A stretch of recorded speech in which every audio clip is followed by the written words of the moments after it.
Rebonjour à tous, on est toujours sur le Japan Tour Festival 2025. On reçoit en plateau Mehdi Garrigue, bonjour. Bonjour. Il est accompagné de Mathaniel, c'est bien ça? C'est ça, bonjour. Bonjour. Et Denis, son petit personnage. Et Denis. Voilà, Salut. enchanté. Bonjour tout le monde. Salut Denis. Ça va? Moi j'ai peur des marionnettes. Depuis qu'on on est brain par Jeff Panaclock, on a l'impression qu'on va se faire tout le temps insulter par les marionnettes maintenant. Non. Connard. C'est ça, c'est ça. C'est vrai que c'est la marque de fabrique un peu de Jeff et Jean-Marc, faut se le Ouais. reconnaître. C'est vrai. C'est ça qu'on fait leur charme. Mehdi, j'ai écrit un texte. C'est presque une oraison funèbre, mais c'est plutôt une introduction. Je suis très content. Alors Mehdi, tu as fait tes études dans le marketing avec une spécialité notable dans l'audiovisuel. À côté de ça, tu es passionné depuis l'enfance de marionnettes. On est d'accord jusque-là. Tout est bon. Des marionnettes, c'est grâce à des marionnettes que tu as vues à la télé, notamment celle du Muppet. Tu t'es mis à en fabriquer toi-même très jeune. C'est ça. Non, je me trompe pas. Dans un premier temps pour un usage personnel, puis tu as lancé en 2013 Puppet Service. C'est ça. Jusqu'ici tout va bien. C'est ici à Tours d'ailleurs que tu as lancé ça. Oui, bah, je suis de Tours, alors Voilà. j'ai créé ma boîte à Tours. Exact là. Tu t'es dit que tu voulais mettre tes services à tous ceux qui ont besoin d'un petit compagnon. Ou d'un gros compagnon. On a un gros compagnon. Tu passes beaucoup de temps avec Alain Duverne. Alain Duverne, c'est le papa des marionnettes, des guignols et des minicums. Oui. Et il va t'aider à te perfectionner voilà, pour devenir quelqu'un d'incontournable dans le milieu de la marionnette. Bah écoute, ça c'est à toi de me le dire. Voilà, je te le dis.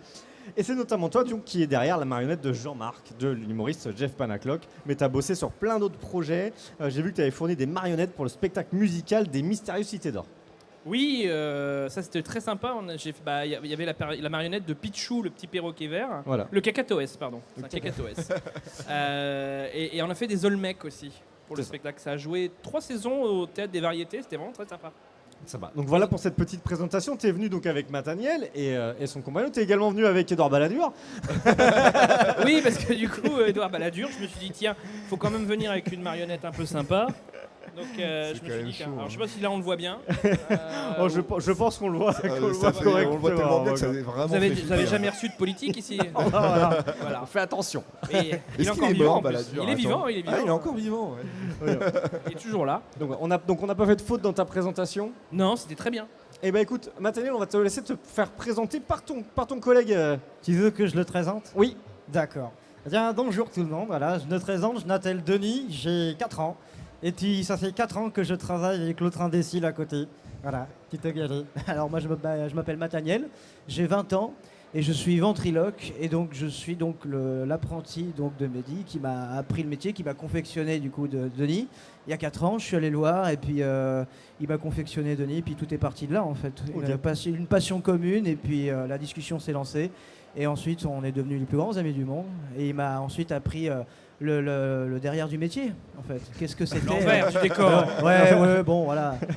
C'est un tarli français. Non, Et n'empêche que quand on est ventriloque comme toi, décider d'avoir un compagnon, faire le choix, c'est un moment hyper crucial. Comment tu vas te définir? Est-ce que c'est naturel? Tu sens que voilà, c'est un personnage qui va avoir cette personnalité-là, il va fonctionner comme ça, etc.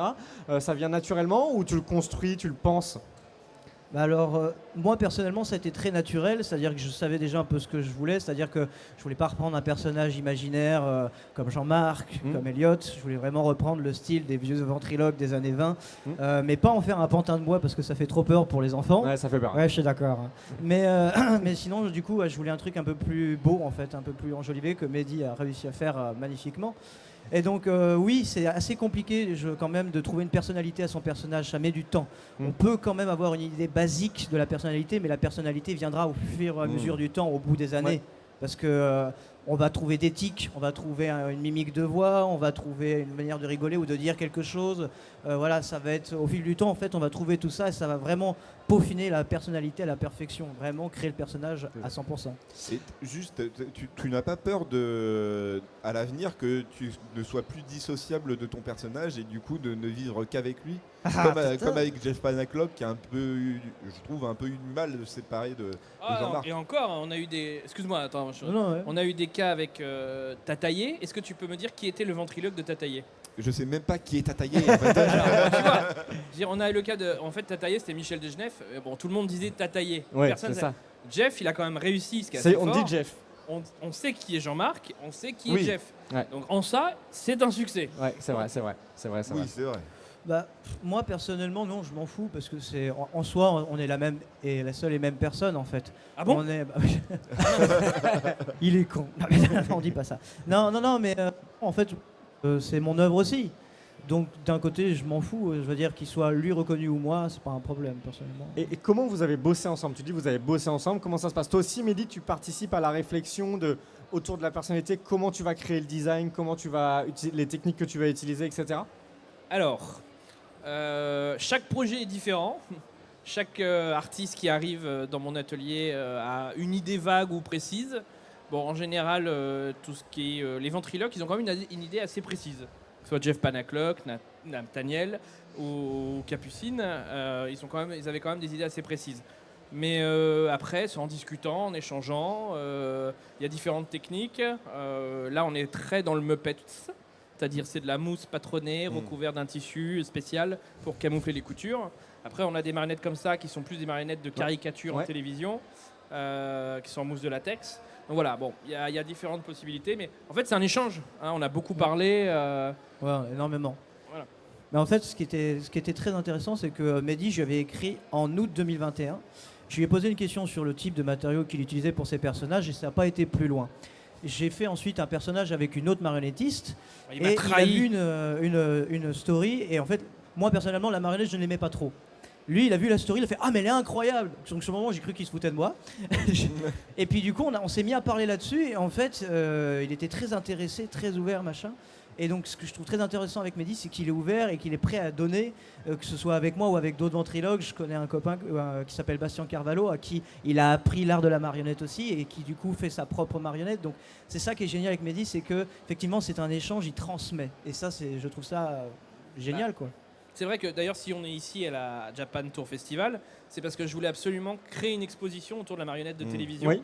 Je sais pas si c'était prévu qu'on en parle. On m'entend? Si, bien sûr. Ouais. Je sais pas si c'était prévu qu'on en parle. Si, vas-y. Mais du coup, voilà, moi j'ai été baigné par les marionnettes en télé quand j'étais petit. Ouais. Quand j'étais petit, il y en avait beaucoup. Hein. Il y avait les Guignols, il y avait le Bébête Show, il y avait les Minicums, il y avait les rediffs de l'île aux enfants, avec Casimir, Enfin voilà, il y en avait pas mal.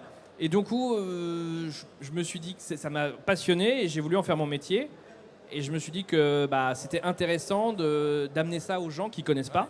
Leur montrer. Là, on a un stand où il y a quand même des marionnettes d'Yves Brunier, qui est le papa de Casimir. On a des marionnettes d'Alain Duverne, qui est le créateur des Guignols et des Minicums, et du Bébête Show. On a des exemplaires des Guignols, on a des exemplaires du Bébête Show. Ça, c'est impossible normalement de voir ça en vrai. Ouais. C'est excellent. Et surtout de le toucher, quoi. C'est ça. Pardon? Et surtout de toucher la marionnette. Mais là, non, ça c'est interdit de toucher la marionnette. Moi, on n'a pas le droit. Moi, je touche. Là, d'ailleurs, sur le Balladur, on est sur la taille réelle. Enfin, c'était la. Du vrai Balladur? Non, du vrai Balladur. Ouais. Est-ce qu'on est sur. Alors non, il n'était pas comme ça. De taille guignol, etc. Ou Ça, elles sont plus grosses? Ça, c'était la V2 du Bébête Show. Du Bébête Show, d'accord. C'est-à-dire que c'est Michel Soubéran qui l'avait faite, celle-là. C'est la taille réelle. Hein. En fait, c'est des pièces uniques. Les moules n'existent plus. En fait, on glissait la main dedans et on actionnait la bouche comme ça. Ok. Souvent, il y avait des petits mécanismes pour les yeux, pas pour celui-là, mais avec l'autre main, on avait une petite gâchette pour fermer les paupières ou bouger les yeux de gauche à droite. Ce qui permettait d'avoir un éventail de possibilités pour exprimer la comédie. Ouais, cette technique aussi, il y a technique de marionnettiste aussi à l'intérieur pour actionner les différents. En fait, voilà, une marionnette, c'est énormément de travail à l'extérieur, mais c'est autant de travail à l'intérieur. Pour les aménagements, pour que la main soit... En fait, il faut que ce soit ergonomique. Bah oui. C'est-à-dire qu'il ne faut pas qu'elle pèse 3 tonnes, parce qu'on a les bras en l'air assez souvent en télé assez longtemps. Il faut que ce soit logique, il faut que ce soit simple.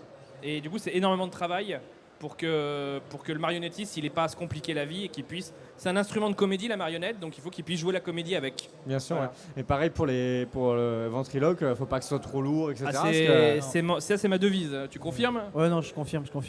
Moi, je sais que je me suis beaucoup intéressé à Jim Henson, qui était le créateur des Muppets. Et tous ceux qui ont eu les Muppets dans les mains m'ont dit c'est incroyable à quel point elles sont légères et malléables. Kermit, donc, une fois que tu as compris ça, tu as tout compris. Et au final, on t'a pas laissé vraiment te présenter plus Qui que es-tu? ça. Qui êtes-vous? Les impôts. Non, non moi en fait, Je m'appelle donc Nathaniel, comme je l'ai dit, donc mon compagnon Denis ici présent. Et il y a un truc que je voudrais changer de la ventriloquie, c'est-à-dire qu'on a toujours voulu faire un duo de ventriloques qui se fout dessus l'un sur l'autre, un qui prend le contrôle l'un sur l'autre. Moi, ce que je voudrais, c'est que je voudrais instaurer une sorte d'équilibre, pousser le délire un peu plus loin. C'est-à-dire qu'on est 2 comédiens sur scène, chacun a ses envies, machin, et Denis, avec l'aide de mon cher Mehdi ici présent, je vais le faire vieillir. Je vais lui faire prendre des rides, des cheveux blancs, de la barbe, etc. Vraiment pour donner ce côté aspect humain. Et voilà, on est 2 personnes à part entière, 2 personnages à part entière. Et donc, par exemple, moi, je fais beaucoup d'imitations aussi à travers la ventriloquie. Donc, je vais imiter des chanteurs morts du style Johnny Hallyday, Claude François, Aznavour, Michel Sardou. Non. Non, mais donc voilà, je vais imiter tout ça. Et donc, Denis, du coup, voilà, ça va venir. La roue tourne. Non. Donc, et puis en fait, Denis va me tacler là-dessus parce que lui il connaît pas, c'est un jeune. Oui, ok. Alors que moi j'ai mes délires d'avant. Donc en fait, ce que je voudrais, c'est sensibiliser aussi. C'est bien, il y a ça maintenant, mais qu'est-ce qu'il y avait avant ?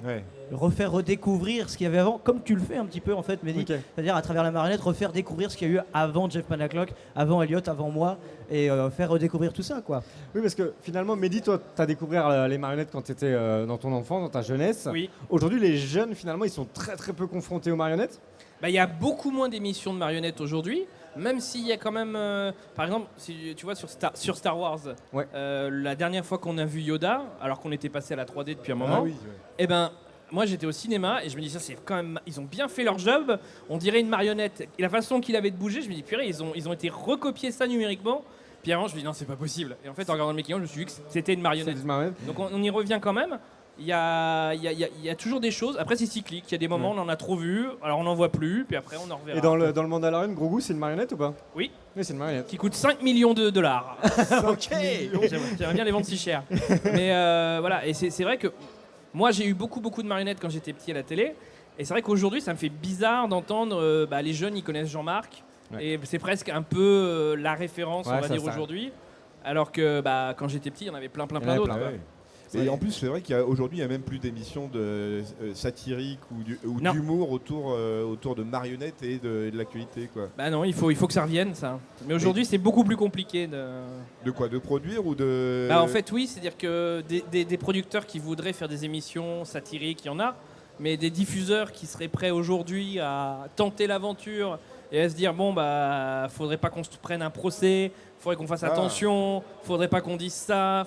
Alors là, du coup, quand on regarde les sketchs des Guignols ou du Bébé de Show, le Bébé de Show, c'était très c'était vraiment des calembours ras des pâquerettes et très en dessous de la ceinture. Mais des fois, c'était vachement, ils allaient loin quand même. C'est le mec, je sais plus comment il s'appelle, là, qui faisait l'humoriste, le créateur du Bébé de Show, c'était le. Roucas. Oui, c'est Jean ça. Roucas. Et voilà, c'était pas le plus fin non plus de la bande. Non, mais ça marchait bien. Et est-ce qu'aujourd'hui, finalement, le retour des programmes avec des marionnettes pourrait passer par les réseaux sociaux, par YouTube, etc.